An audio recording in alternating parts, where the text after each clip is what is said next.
আমি ছোট করে একটু জানতে চাই, সবাই বলছে এখন আওয়ামী লীগের লোকেরা বিএনপিতে বেশ ভোট দেওয়ার জন্য উদ্গ্রীব হয়ে আছে। একটা আলোচনা সবাই দেখলামও, জয় বাংলা স্লোগান দিয়ে বিএনপির ভোট চাচ্ছেন, ধানের শীষের ভোট চাচ্ছেন।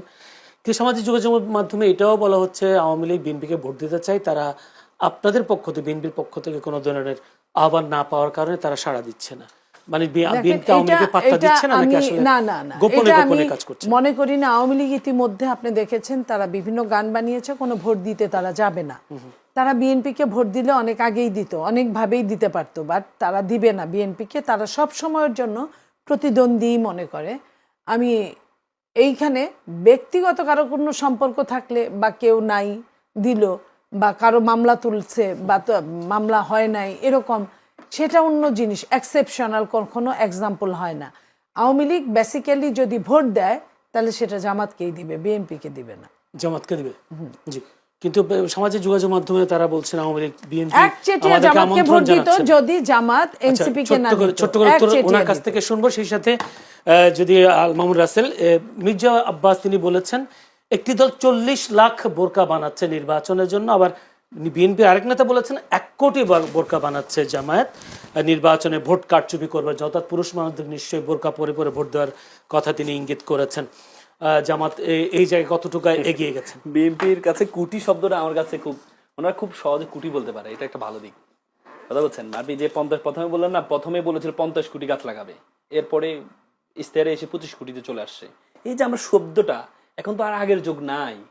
আপনি একটা ইস্তেহার দিলেন, আগে 2001 সালে ইস্তেহার দেওয়া হয়েছিল যে নেপাল আমরা করে প্রতিষ্ঠা করব, সেই স্থান থেকে আমরা ফেরত আসছি, সেখানে বেকার ভাতা দেওয়া হবে, সেটা কিন্তু আমরা পালন করি নাই। আমরা মনে হচ্ছে আগের মতো 2001 মতো না, এখন আধুনিক যুগ, এখন প্রত্যেকটা জিনিস ইকুয়েশন হয়। আপনি নীলফামারীতে গিয়ে যদি মেডিকেল কলেজ প্রতিষ্ঠার কথা বলেন, সেই মেডিকেল কলেজ 2018 সাল থেকে আছে। আপনি দিনাজপুরে গিয়ে আমের কথা বলেন, এগুলো মানুষ হাসবে তো। আপনি আমাদের কুমিল্লা 2001 সাল থেকে ইপিজেড আছে, আপনি সেখানে যা বলেন ইপিজেড বানাবেন, এগুলো বললে এগুলো এখন পারবেন না আপনি। আগের বাংলাদেশ এখন আর নেই। এখন বাংলাদেশ আপনার প্রত্যেকটা ইকুয়েশন করা হবে। আপনি দেখেন 50 কোটি গাছ যদি হয়, 1825 দিন আপনি ক্ষমতা থাকবেন, 5 বছরে 365 দিন করে, প্রতিদিন আপনাকে 82,000 গাছ লাগাইতে হবে। আমি ওই দিন চ্যাটজিপিটি কে জিজ্ঞেস করলাম যে বাংলাদেশের ঘনত্ব সবচেয়ে বেশি গাছ কোথায়, বলেছে সুন্দরবনে, 1 কিলোমিটারে 10,000 গাছ আছে, মানে ঘনত্ব বেশি। এখন ওই সুন্দরবনের ঘনত্বের আলোকে যদি আমরা গাছ লাগাই, তাহলে 50,000 বর্গ কিলোমিটার গাছ লাগাইতে হবে। আমাদের দেশটা হচ্ছে 1,47,000 বর্গ কিলোমিটার, মানে 1/3 আপনাকে এলাকায় গাছ লাগাইতে হবে। চিন্তা করেন রে ভাই, আপনি চিন্তা করেন, প্রতিদিন 82,000 গাছ। যেদিন আপনি শপথ গ্রহণ করবেন সেদিনও 82,000 গাছ লাগাইতে হবে। আপনি যেদিন আপনি ঈদের দিন, সেদিন আপনার 82,000 গাছ লাগাইতে হবে। তার মানে ওই অনেকে হাস্যোজ্জ্বল করে বলে গাছ লাগাবে না, ওই ধানের ছড়া আছে না, একটা ছড়ার মধ্যে 100টা ছড়া থাকে। শুনেন, আমি তো এটাই বললাম, এই যে বোরকা বানাবে, কারণ হচ্ছে আপনি দেখেন, আপনি যে এখন জামাতের নারী এবং মহিলারা যেভাবে মিছিল, আজকে নীলফামারীতে দেখেছেন প্রায় কত 30,000 একসাথে মিছিল করেছে। এটা দেখে বিভিন্ন জায়গা থেকে আপনিও করেন, বিভিন্ন জায়গা থেকে যদি এত সহজ হয়, আপনি প্রত্যেকটা জেলাতে বিভিন্ন জায়গা থেকে নিয়ে যাবেন। মহিলাদের কাজ কাম নাই।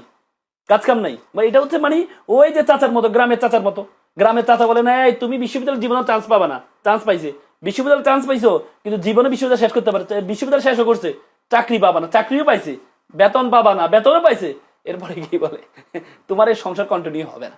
মানে এগুলো আপনি তো ধরতে পারবেনই, যাকে দেখতে পারি না তার চলন বাঁকা, এটাই তো স্বাভাবিক কথা। আপনি তো এই ইস্যু তৈরি করলে তো আপনি 1000 ইস্যু তৈরি করতে পারেন। দুনিয়া এত সহজ, আপনি বোরকা বানালেন, বোরকা পরে ভোট দিতে চলে যাবেন, এত সহজ। বিএনপির লোকজন কোথায় গেল? এত বড় দল, এত লোক, একটা বোরকা পরে একটা ছেলে পুরুষ চলে যাবে, আর বিএনপির লোকজন হাতে তালি দিবে মেয়ে দেখে, এত সহজ? ধন্যবাদ।